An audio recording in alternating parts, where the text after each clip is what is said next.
অভয়ার মাকে পুলিশ ফেলে মারলো, মাথায় বাড়ি মারলো লাঠির, তাতে মাথা ফুলে ঢোল হয়ে গেল। অভয়া বা তামান্না তারা বাংলার মেয়ে, তো তারা নিশ্চয়ই টিম্বাকটু, হনুলুলু, ইসরায়েল, প্যালেস্টাইনের মেয়ে নয়।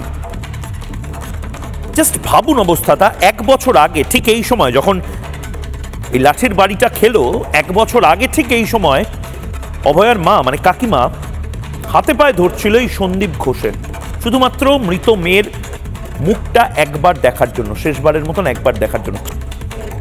9ই আগস্ট অভয়ার এই পরিবারের জন্য 9ই আগস্টটা একটা বিভীষিকা হয়ে থাকবে। 2024 সালে অভয়াকে হারালো এই মা আর বাবা, আর 2025 সালে আজকের দিনে, মানে আজকে অভয়ার মৃত্যুদিন, আজ অভয়ার হত্যার দিন, সেদিন অভয়ার মাকে ফেলে মারা হলো, কলকাতা পুলিশ ফেলে মারলো।